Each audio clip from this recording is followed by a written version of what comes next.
Bonjour à tous, mon nom est François Letarte et bienvenue sur ma chaîne JDR D30, une chaîne consacrée aux jeux de rôle sur table et une vie de rôliste. Écoute, je vais faire un autre bilan jeu de rôle jeunesse, là, comme vu que c'est j'essaye ce nouveau format-là, c'est-à-dire de faire tout simplement une vidéo par partie plutôt que de faire une vidéo pour la semaine.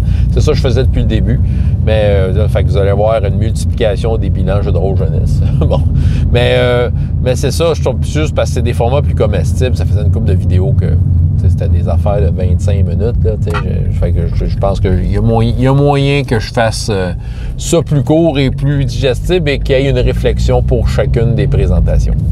Alors, bilan jeu de rôle jeunesse de mercredi, deuxième partie de la semaine, chroniques oubliées en ligne. J'ouvre déjà une petite parenthèse sur la troisième partie qui n'a pas eu lieu.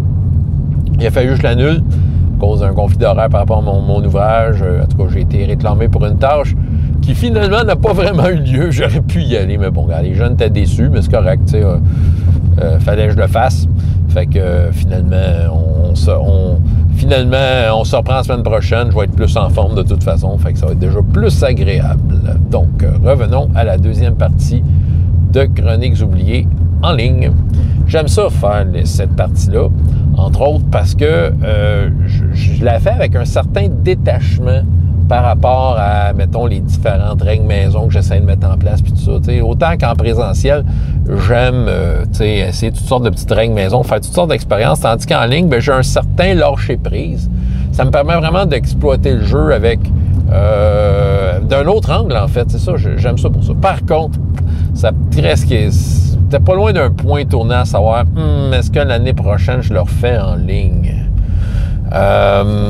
J'avoue que des fois, c'est un peu difficile. OK, là, en ligne, c'est différent qu'en présentiel. Là, en ligne a plein d'avantages. Je pourrais pas jouer avec ces jeunes-là autrement qu'en ligne. Ils habitent à 50 km de chez nous. Fait que c'est sûr que là, pour être là au rendez-vous, en ligne est la solution.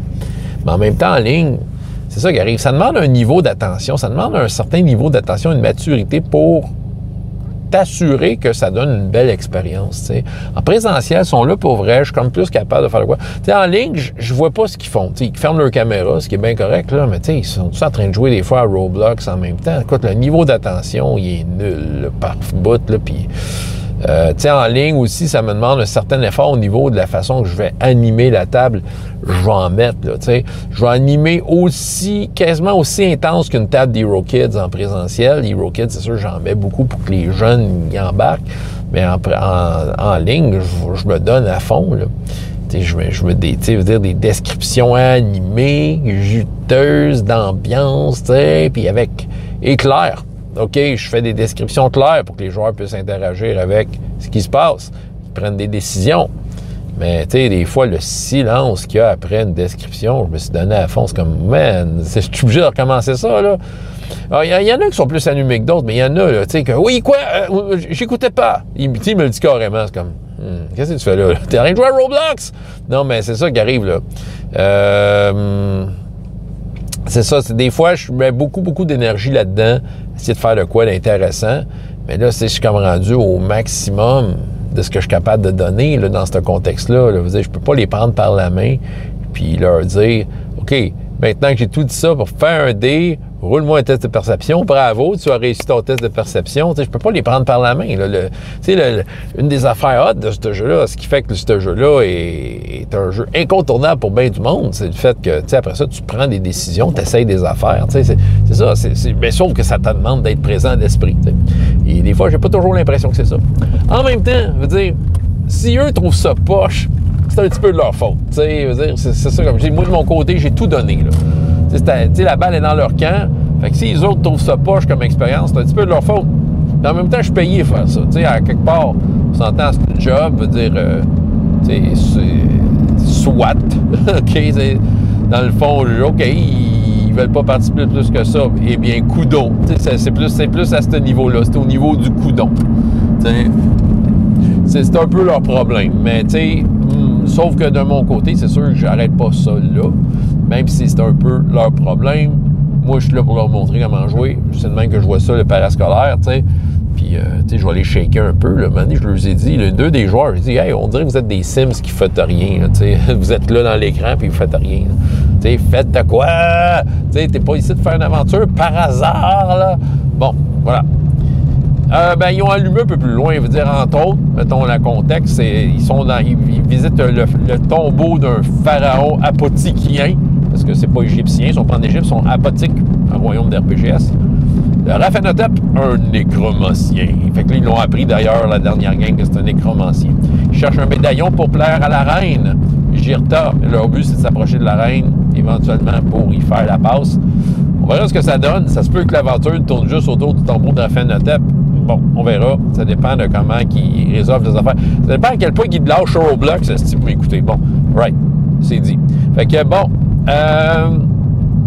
puis ils ont exploré ça, puis à un moment donné, ils ont laissé derrière un personnage non-joueur qui suit. Le personnage non-joueur, Baila, une jeune fille qu'ils ont sauvée d'une attaque de scorpion. Elle leur doit la vie et leur a montré cet endroit que les corsaires, la reine ne connaissent pas, mais ces corsaires-là recherchent, sauf que là, étant donné des circonstances ont fait que les corsaires ont suivi eux et bon, ils sont rendus au tombeau. D'ailleurs, parenthèse par rapport à cette game-là, c'est très drôle. Ils ont quand même pris les devants les personnages pour explorer cet endroit-là, tandis que les corsaires essayent de suivre les traces des personnages. Mais là, c'est sûr, ils sont passés par des portes secrètes. Fait que là, je faisais des moments de pendant ce temps.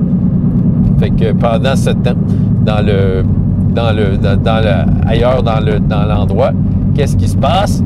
Puis là, c'est ça. Puis là, je faisais rouler des dés pour les brillants, savoir à quel point il était capable de savoir comment se naviguer dans cette pyramide-là. Puis, ils se sont fait tuer. J'ai fait ça avec des règles bien boboches, là, mais juste à la comparaison de dés, je faisais rouler les joueurs d'ailleurs là-dessus. Comme de quoi que les brigands, ils se seraient fait tuer à la première salle par le premier piège, que les joueurs ont su contourner grâce à un bon plan. Voilà, c'est ça le truc. Fait que ça, c'était drôle. Moi, c'était réglé. Sauf que la jeune fille qu'on laissait derrière, elle s'est faite posséder par l'épouse du pharaon. Fait que là, elle se prenait pour une reine, dont le nom m'échappe, que j'ai trouvé le nom sur Fantasy Name Generator. Hein? Fait que là, dans le fond, quand ils l'ont rencontré, moi, j'ai mis un fantôme majeur. Fuck le niaisage, là. Fait qu'elle faisait de la télékinésie. Le chevalier du groupe, elle l'a levé, elle l'a pitché dans les marches, elle a pris plein de points de vie après un critique, tu sais. Il essayait de la maîtriser. Tu sais, il y avait une drôle de situation, par contre. Elle voulait posséder ou rendre en mort vivant des vivants. Sauf que le nécromancier du groupe s'est fait masque mortuaire qui fait en sorte qu'il se fait passer pour un mort vivant. Donc, c'est pas une cible intéressante. Tu as deux personnages que c'est des âmes forgées, des genres de robots, ils sont pas vraiment vivants. Tu avais l'espèce de voleur du groupe qui était caché plus loin pour faire un plan plus tard. Tout ce qui restait de vivant, c'était l'ours du Ranger, qui, lui, le Ranger, c'est un âme forgée, c'est un robot. Son ours, il est vivant. Fait qu'elle attaque à l'ours. Fait que le Ranger capotait. Il a fallu qu'il le réanime 2 fois. Mais au moins, ça, les joueurs étaient beaucoup plus allumés. Je pense que c'était un défi qu'ils aimaient parce que la reine offrait beaucoup d'options intéressantes. Écoute, somme toute, on a eu du fun. C'est juste que la première demi-heure, c'était pénible. Les joueurs, tu sais, il fallait que je les shake souvent à chacune des choses. Puis, tu sais, que je leur mette tout cuit dans la bouche des affaires intéressantes. T'sais, bref, il y avait besoin d'être railroadé un peu là, pour dire « OK, ben là, regarde, il y a une porte, tu y vas dessus. » Sinon, on fait ce que tu veux, là, mais il y a une porte, elle est ouverte, c'est la prochaine pièce, tu y vas dessus. Puis là, c'était comme, fallait que j'étire les verres du nez. Qu'est-ce que tu veux faire? Dis-moi ce que tu veux faire. Dis-moi ce que tu veux. Tu y vas pas dans la porte, tu te roules à terre, tu te mets de la mélasse dans la bouche. Fais ce que tu veux.